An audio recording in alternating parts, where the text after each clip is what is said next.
एक बार बोलिए कन्हैया लाल की, एक बार बोलिए वृंदावन बिहारी लाल की।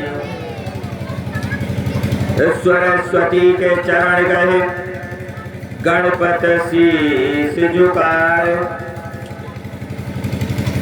मिश्रा श्रीमद् भागवत कहत, माँ जगदम्बे करो सहाय।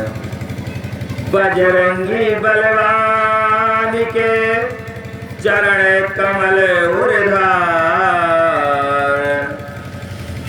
मिश्रा निज विनती करत, बल बुद्धि अनुसार।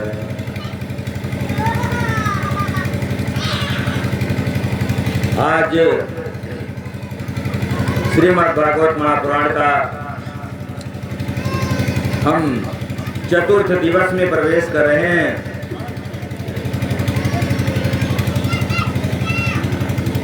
कल भगवान का जो है जन्मोत्सव मनाया जाएगा। भगवान श्री कृष्ण का कल जन्मोत्सव मनाया जाएगा। उसी के पूर्व संध्या में हम प्रवेश कर रहे हैं। हम आप सभी भक्तजन भगवान के अवतार से जुड़ा हुआ एक परशुराम जी का भी नाम सुने होंगे हम लोग। उसी परशुराम जी के आख्यान से हमारा आज का कथा प्रारंभ होता है।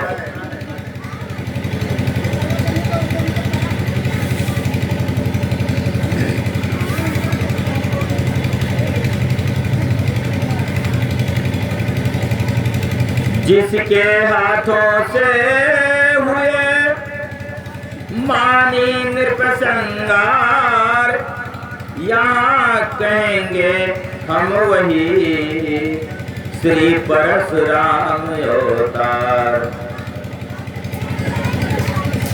हम सब लोग कहीं ना कहीं ये बात जरूर सुनागा हुई कि सभी देवता में एक भगवान परशुराम के नाम भी है। परशुराम जी का हम लोग जाना का हुई। वही परशुराम जिनके हाथ से अहंकारी मानी अनेक राजा के संहार हुआ रहा।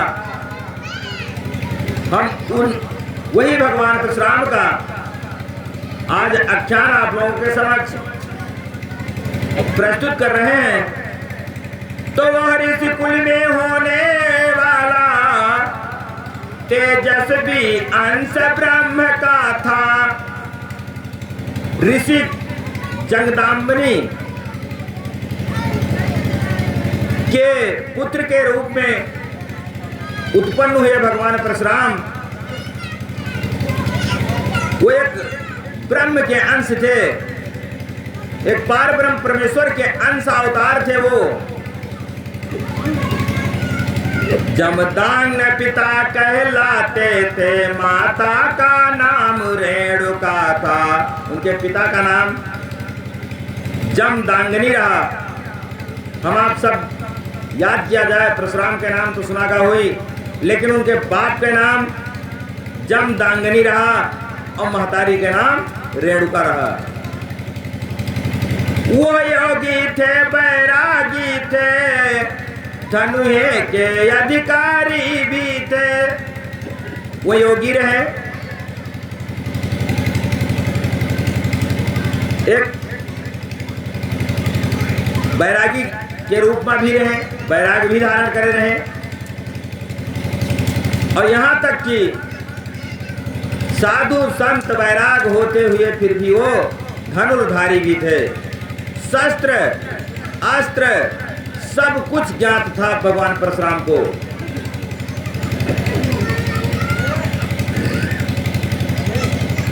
रण को विधि बलि धारी भी थे, विख्यात ब्रह्मचारी भी थे। रण में लड़े वाले भी रहे हुए और विख्यात रहे हुए ब्रह्मचारी के रूप में, ब्रह्मचर्य पालन करे में वो सर्वश्रेष्ठ रहे। तो जा पहुंचा उस जगह पर सहस बाहु नरपाल, ऋषि आश्रम में उन दिनों थे नरेणु का लाल। तो जहां भगवान परशुराम का स्थान रहा, जहां भगवान के परशुराम जी के माता पिता जहां राहत रहे, वही जगह पर उस क्षेत्र के राजा, उस क्षेत्र के महाराजा एक सहस बाहु नाम के रहे। तो वह उनके कुटिया पर जाके पहुंचे। उस समय परशुराम जी कुटी पर नाई रहे। तो बोले जमदान निपति ठहरो, है मुश्किल राह नजर आना, हो रहे आज सत्संग यही भोजन कर सुबह चले जाना। परशुराम जी के पिताजी जब महाराज सहस बाहु का देखिन तो कहीं आज हमरे यहाँ सत्संग है, जैसे आपके यहाँ कोई आ जाए, कोई भी अतिथि आवे, कोई भी पहुना आवे, कोई भी राही आई, तो आप अपना जरूर कहा जाए कि आज हमारे यहाँ भागवत है, थोड़ा प्रसादे पाई के तब जावा जाए। वही तरीके से जमदान ऋषि महाराज सहस बाहु से कहा थे कि आज हमारे यहाँ सत्संग होता है, अब आज यहाँ भोजन पावा जाए, वैसे न जावा जाए। नृप बोले आज्ञा स्वीकृत है, पर साथ हमारे सेना है। तो महाराज क्या कहें कि हम ठीक है आपके न्योता स्वीकार करी थे, लेकिन हम अकेले नहीं आए हैं, हमारे साथे हमारी सेना दल बल सब कुछ है। जिसका सारा प्रबंध करके भोजन पानी भी देना है। उस समय महाराज सहस बाहु कहते हैं कि सेना होए के कारण से उस सेना लोगों का भी भोजन पानी हमें देख है।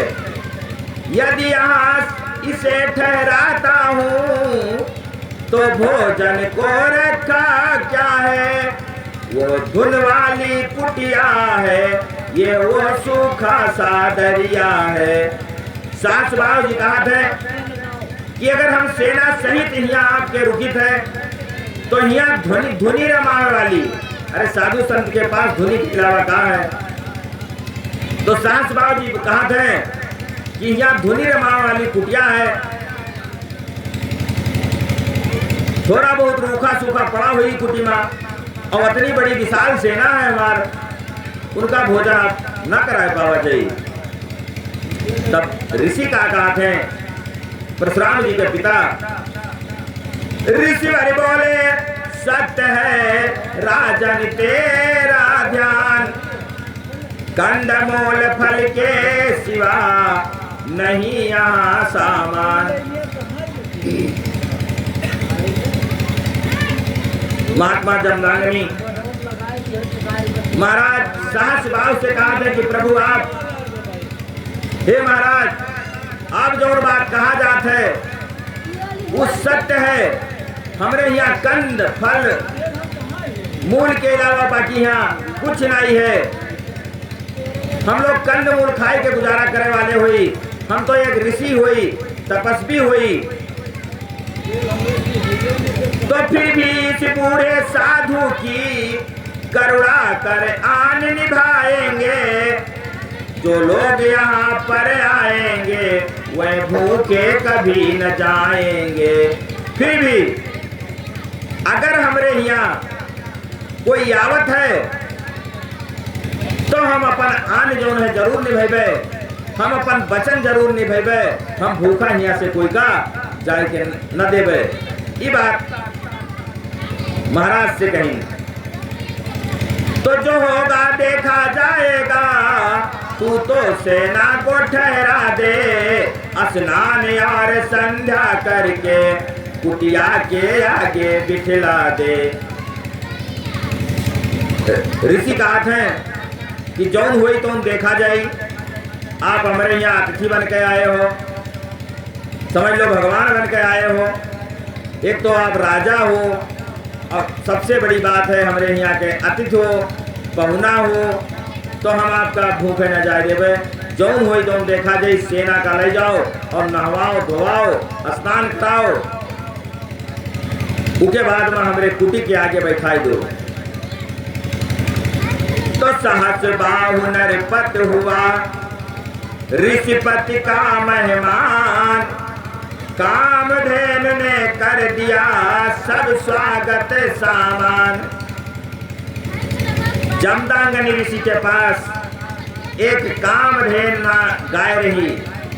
कामधेनु गाय के नाम सुना का हुई आप लोग। कामधेनु गाय बिना बच्चा के दूध देती है और वो कामधेनु से जौन मांगा जाए वो उपलब्ध हो जाते है।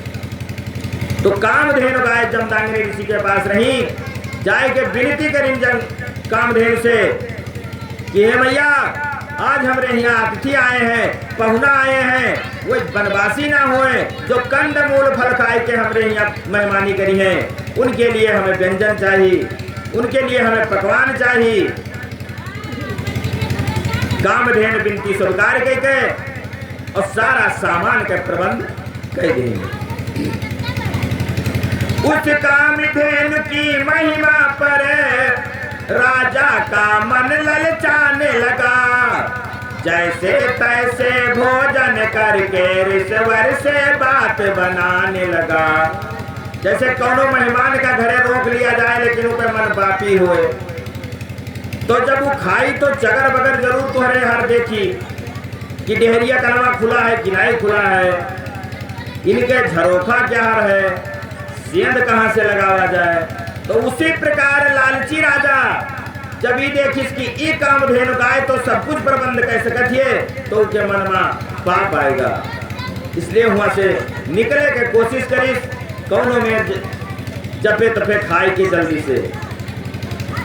तो मुनिराज आप तो त्यागी है, होना चाहिए विराग तुम्हें, फिर इन दुनिया की चीजों से क्यों नाहक है अनुराग तुम्हें। महाराज जमदांगनी से कहते हैं कि हे महात्मा, आप तो सन्यासी हो, आप तो बैरागी हो, ई माया जाल आप कहे बटोरे हो, ई कामधेनु गाय आपके कौन जरूरत है। फिर आप सब चीज से विरक्त हो, फिर ही कहां से मोह माया आपके पास आएंगे जो कामधेनु गाय का अपने पास रखे हो। इस कामधेनु को रखने से कुछ मतलब नहीं निकलता है, हाँ अगर हमारे पास रहे तो काम हमारा चलता है। महाराज कहें ये कामधेनु गाय हमारे दरबार के शोभा लायक है, आपके इस संत कुटी में है रहे वाली नहीं है। हमरे यहाँ रहा तो इके शान शौकत कुछ और रहा, आई झोपड़ी बात कामधेनु गाय रखे हो आप। रहती है भीड़ वहाँ प्रतिदिन सैकड़ों अतिथि मेहमानों की, पड़ती है मांग घड़ी पल में कुल भोजन के सामानों की। महाराज कहें कि राज दरबार में हमारे सैकड़ों मेहमान रोज आवत जाते हैं, आपके यहाँ कभी कभार आवत हैं, और हमारे यहाँ तो सैकड़ों मेहमान आवत हैं। हमारे यहाँ अनेक प्रकार के व्यंजन की आवश्यकता पड़त है, तो इसलिए ये कामधेनु गाय हमारे यहाँ जरूरत है। तो ऋषि बोले राजनी से मेरा माल न जान, है तेरी ही तरह से यह मेरी मेहमान। जमदांगनी ऋषि बात का कहें कि जैसे आप हमारे यहाँ पहुना बन के आए हो, वैसे ही कामधेनु गाय भी एक मेहमान के तरीके से हमारे यहाँ रहिए। ये हमार सामान ना होए, यहाँ पर हमार कोई अधिकार नहीं है। ये कामधेनु मेरे घर पर सूर्यपति से मंगनी आई है, मांग ले उन्हीं से जाकर तू जो तुझको ज्यादा भाई है। कहनी कामधेन गाय जो है हमारे घर पर मांगे से आए हैं, अब अगर तुमका ज्यादा जरूरत होए तो जाए के सुरपति से जो है मांग लो। तो बात बात में बढ़ गई दोनों की तकरार, योगी राज जमदांगनी को दिया नीच ने मार। बात बात में तकरार होएगा, झगड़ा होएगा, और वही झगड़ा में जो है राजा क्रोधित होके के बाद में जमदांग ने ऋषि का जो है मार दिया।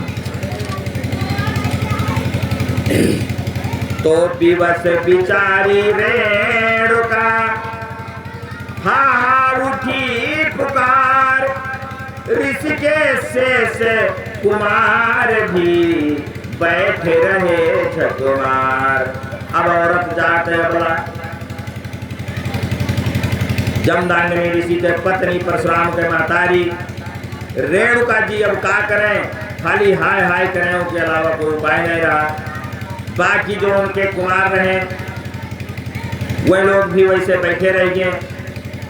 अबला का आत्मिक बल बढ़कर पलवानों के सिर बोल उठा, छाती पर घूसा पड़ते ही भृगुपति का आसन डोल उठा। लेकिन फिर भी अब पति मर गया है तो क्रोध तो वही करी,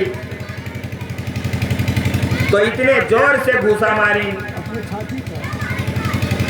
कि पूरा जो है सब कुछ ब्रह्मांड ढाल उठा। तो टूटी समाधि भृगुनंदन की, जब माँ की आत्म पुकार उठी, क्षण में उस दुखिया के आगे ऋषिनाहर की झनकार उठी।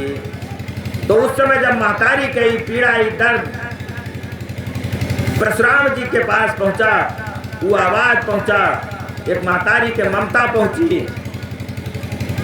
तो परशुराम जी जो है वहां से समाधि तोड़ दी, यानी तपस्या कर रहे हैं। तो जिसने रीरी माता क्यों रो रो करे, मेरी समाधि को तोड़ा है। परशुराम जी अपने महतारी से कहा था कि हे मैया, इतना रोए रोए के हमरे समाधि का कहे तोड़ दिए हो, हमरे तपस्या का कहे भंग कर दिए हो। जिसने तेरा दिल तोड़ा है वो बतला कौन छिछोड़ा है। कहीं तुम्हार दिल तोड़ने वाला कौन ऐसा इंसान है, उसका नाम बताओ मैं।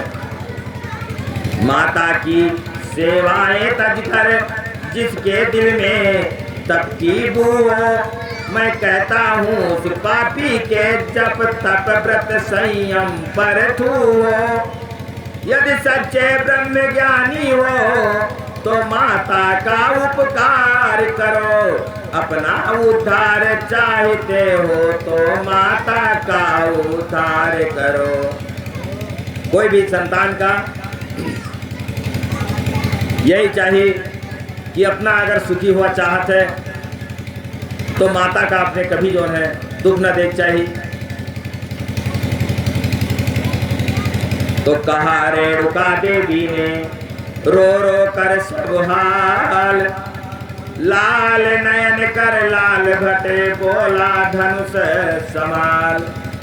अब रेणुका माता परशुराम अपने पुत्र से जो है सब बात रोए रोए के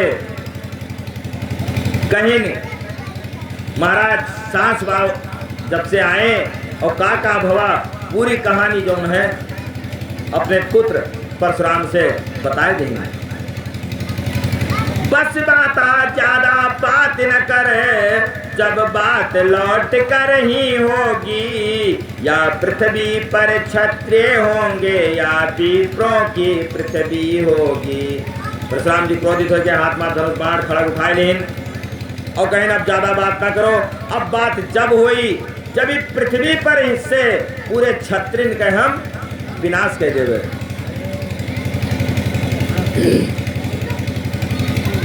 इन क्रूर कमीनों से सबसे अधिकार भूमि का पाया है। तब से सुशीलता के बदले उल्टा बिच्छू चढ़ आया है।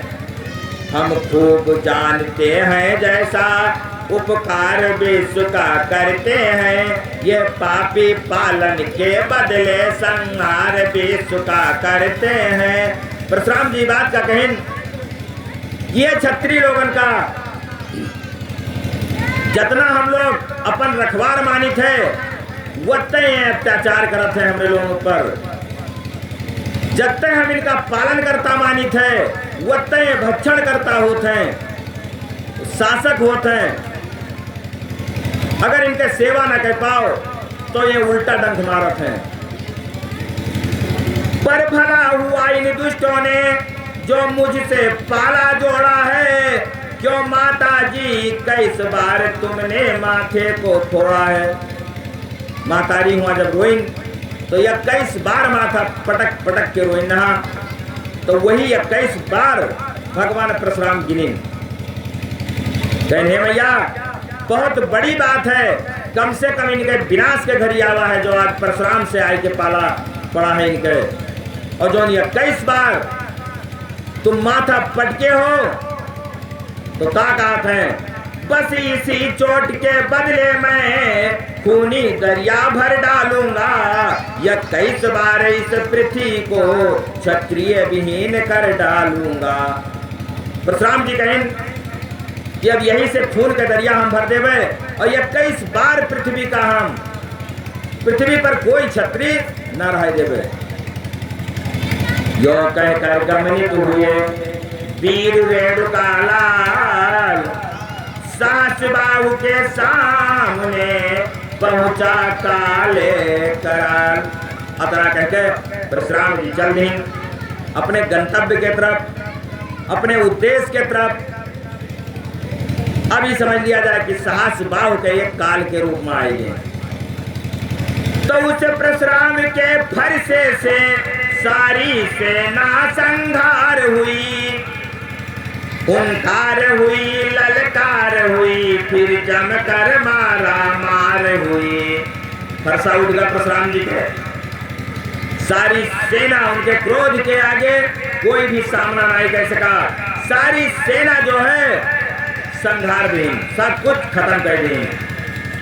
फिर सहस बाहु से भृगुपत का संसार विदित संग्राम हुआ। आखिर को उसी अभिमानी का घड़ियों में काम तमाम हुआ। बाद में जब सेना मर गए तो जब सेना मर जाती है तो सेनापति या मालिक जो हुई वही लड़ाई लड़ी, हार या तो हार मान के भाग जाए।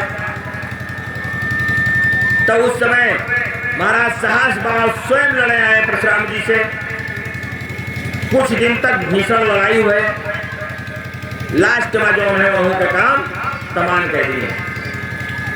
जिस सास बाहु ने बंधुआ कर रावण को नाच नचाया है, उस महावीर को भृगुपत ने क्षण भर में मार गिराया है। वही सास बाहु इतना ताकतवर रहा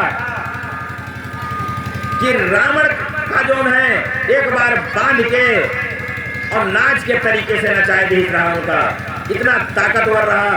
अब आप सुना का हो कि रावण कितना शक्तिशाली रहा और रावण से ज्यादा शक्तिशाली सहस्रभाव रहा। लेकिन सहस्रभाव का भी भगवान परशुराम जो है मार दी।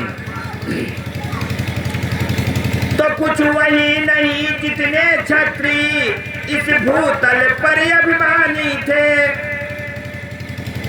वे या तो स्वर्ग सिधारे थे या डर से पानी पानी थे। अब वतने ना है कि खाली सहस्रभाव का मारी,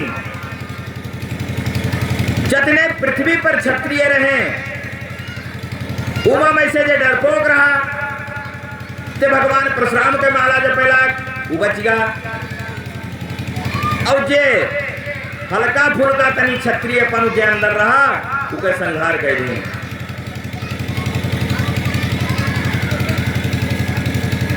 तो प्रण प्रिय धीर बलधारी ने आजन्म प्रतिज्ञा पाली थी, 21 बार अपने बल से पृथ्वी निछत्र कर डाली थी। परशुराम जी प्रतिज्ञा कर लेना अपने मातारिन के सामने कि हे मैया, अगर तू 21 बार अपने मत्था का टेके हो तो 21 बार जब तक पृथ्वी पर क्षत्रिय के बाद हम जब तक संहार न कर देवे तब तक हम शांति से न बैठे। तो वही प्रण का वो जो है पूरी पृथ्वी जो है क्षत्रिय विहीन कर देंगे 21 बार। उसी एक लंगोटी वाले से हार गया करोड़ों का दल है, वो भारत वालों याद रहे ये ब्रह्मचर्य व्रत का फल है। वही लंगोटी वाला, वही योगी, वही सन्यासी क्षत्रिय विहीन कह दी सबका। तो पहले कहा होता रहा कि महात्मा लोग का भी, ऋषि लोगों का भी शस्त्र का ज्ञान होता रहा, यानी शास्त्र पुराण वेद यहू का ज्ञान होता रहा, लेकिन वही के साथे साथे अस्त्र का भी ज्ञान दिया जाता रहा।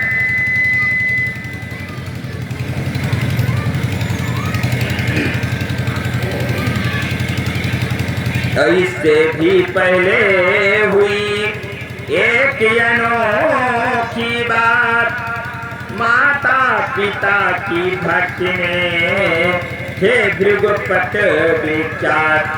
उससे ज्यादा अनोखी बात यह की रही कि भगवान परशुराम अपने माता पिता के इतना भक्त रहे कि सारा विश्व जानत रहा।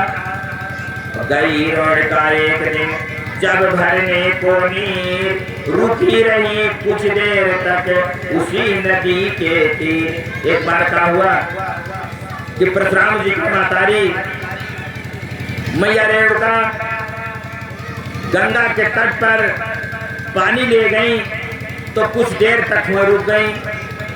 उस जगह मछलियां और मछ करते थे जल में क्रीड़ाएं, वो दृश्य देख कर प्रकट हुई देवी को विषय वासनाएं। तो जब रेणुका जी गंगा के किनारे पानी भरे गई तो काहे रुकी कि जो नदी के अंदर रहने वाली मछली जो रही, जो कछुआ लोग रहे, वो एक आपस में प्रेम करते रहे पति पत्नी के तरीके से, वही काम वो देखा करते रहे। तो जब उनका देखी तो अच्छा लगा। तो क्या हुआ कि आने पर ईश्वर ने पूछा इतनी कर डाली देर कहाँ। देवी ने साफ जवाब दिया होती थी काम की लोल जहाँ। क्या हुआ कि जब ऋषि जमदांगनी जब ये घरे पहुंची रेणुका तो जमदांगनी पूछी अपने पत्नी से कि इतनी देर तुका कैसे हो गए हुआ। तो वो बताइन सारा हाल कि मेरी प्रेम चलत रहा जा जल के अंदर रहने वाले जीव पे, तो वही का हम देखे लगी रहा। ऋषि अपने बेटे से बोले इस माँ को अभी मार डालो, इस विषय वासनाओं वाले विष को फौरन उतार डालो। तब ऋषि जमदांगनी अपना निर्णय ले कि हमारे अनुपस्थिति बा, चाहे परावा पुरुष होए चाहे एक जानवर होए, जो भी कोई होए वो गलत करत रहा तो इनका ना देखे चाहिए हुआ, क्योंकि हम हुआ मौजूद नहीं रहे। दूसरे के देख के इनका अच्छा लगा, तो इसलिए ये दंड के अधिकारी हैं। तो परशुराम जी का आदेश दें कि यही शायद तू अपने मातारी का मार दे।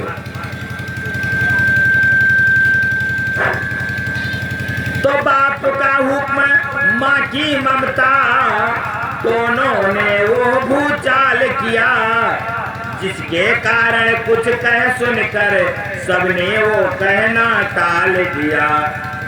परशुराम जी के और जो भाई लोग रहे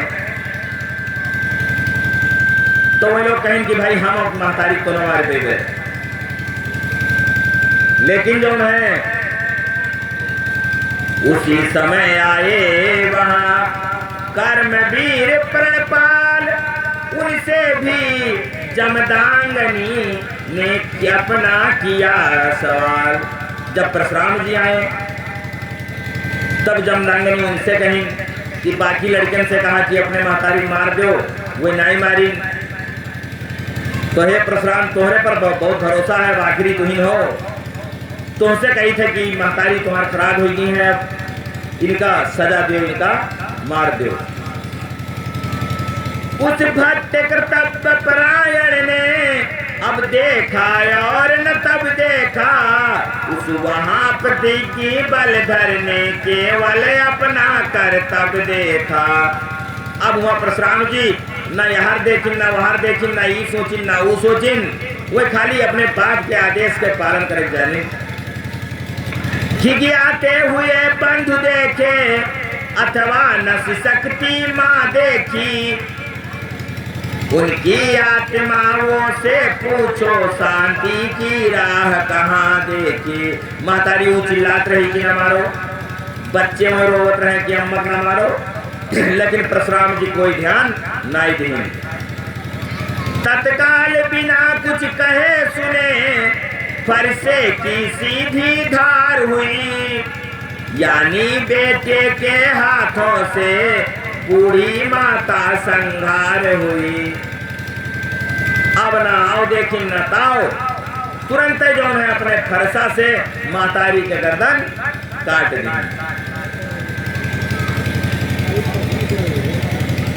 अब यहाँ सबसे बड़ी विचार करने वाली बात है, सबसे बड़ी विचार करने वाली बात है कि बाप आदेश दे दी और लड़का महतारी का मार दी। अब आजकल के लड़के अगर यही सोच लें तो बाप आदेश दे और बाप महतारी, झगड़ा तो होता है, हर मर्द में हर झगड़ा होता है, और कभी कभी गुस्सा आए भी जाता है, तो लोग कहीं देते हैं कि या तो तू ही मर जाओ या हम मर जाई या हम तुका मार दे। तो आजकल के लड़के अगर ऐसे बाप का आदेश मान के और महतारी का मार दें तो का धर्म के हिसाब से ठीक है? नहीं ठीक है।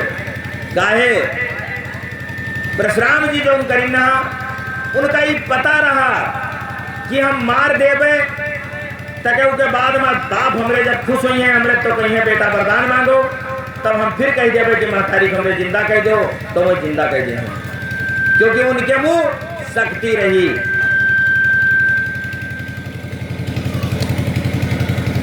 मतलब गाय के कहा है कि जब कहत नहीं है, तुलसीदास जी लिखिए कि समर्थ को नहीं दोष गोसाई। अब जो सामर्थ्यवान होता है उसका कौनो दोष नहीं लागत है, यही से क्योंकि वो बाद में सुधार लेते हैं। जैसे कि राजा महाराजा पहले शिकार खेलत रहे, अब वही जान के आज के क्षत्रिय कहा थे हमारे हम तो खानदानी हुई, हमें भगत हुए के जो है लिखे नहीं है, हम हूँ शिकार खेलबे। पहले राम नहीं खेली, लेकिन वे लोग जब शिकार खेलत रहे तो जौन जितना मांस का आवश्यकता पड़त रहा उतना निकाल लेते रहे, तके अपने मंत्र सिद्धि से फिर उतना पूर देते रहे और जरूरत से लेके चले जाते रहे, फिर वो जानवर जिंदा रहता है। उनके पास वो शक्ति रही, उनके पास वो क्षमता रहा। अब वो नहीं देखी तू ना हम हो हिंसा करे लगी तो हमारे पास वो शक्ति नहीं है। तो इसलिए भागवती संदेश देती कि लिखा तो है लेकिन कोई भी बच्चा अपन बाप अगर इस तरीके से कहा था तो कदाप पाप भागी जरूर हो जाओ, लेकिन महतारी की हत्या ना करो, क्योंकि कलयुग है, यहाँ कोई जिए वाला दोबारा नहीं है। तो परम भक्त ने कर दिया उनका सबका संहार। पकड़ हाथ जमदान ने कहा उन्हें चुनकार, मेरे सपूत है धन्य तुझे, तू ही भूतल पर तुझसा है। ये से आज्ञाकारी सच्चा मैंने न आज तक देखा है। जब मातारी मार दें तो बाप बहुत खुश हो गए, कहीं न आज तक इतना आज्ञाकारी बेटा हम नहीं पावा कोई का, कि जो बाप के कहे से मातारी का मार देत हुए। इतनी कठोर आज्ञा सुनकर आंख में मैल तक मिला नहीं, माता पर हाथ उठाने में हे तात हृदय पर हिला नहीं। जमदाग्नि जी का हाथ है कि जब हम आदेश दिया तो जरा सा तुहार आंख नहीं झुका, जरा सा महतारी के ममता तोहरे अंदर नहीं आवा।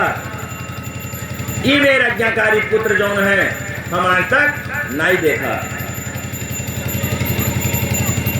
तो उनके आंखी झुके कहां से? 21 बार क्षत्रिय का विनाश करें ना, पूरा रक्त में कह दी ना, तो उनके दर्द कहां रहा है?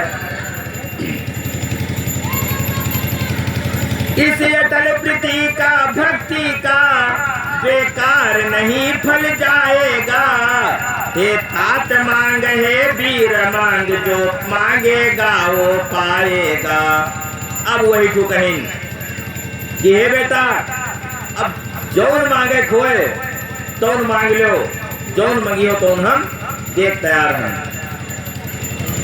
वो बोले इच्छा पूर्ण हुई तो मेरी भी इच्छा भर दो।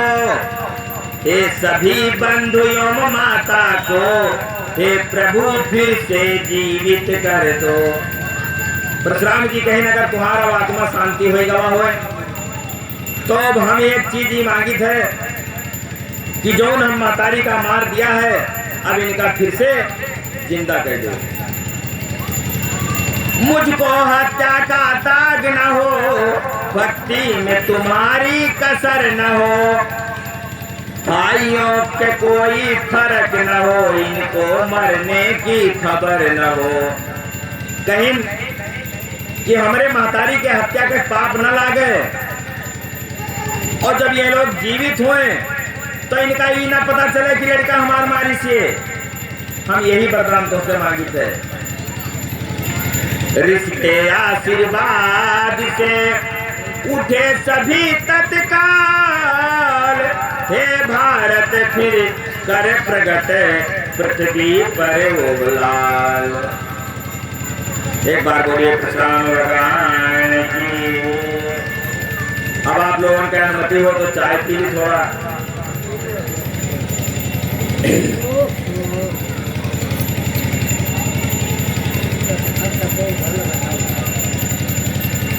तुम्हारे खानदान तो हूँ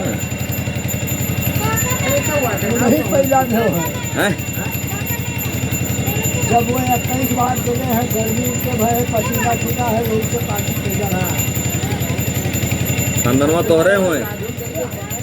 खराब कभी हो तो पानी न पीजिए।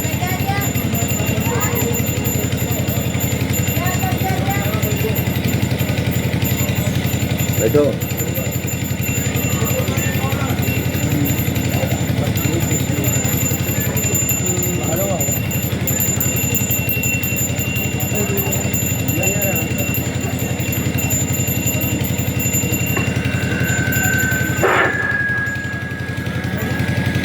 जयरामपुर निवासी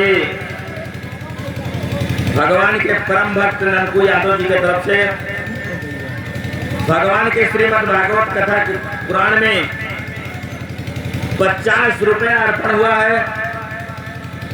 भगवान उनके सारे परिवार को सुखी बनाए रखें। भगवान सबसे लड़ने की शक्ति प्रदान करें। जय श्री राधे।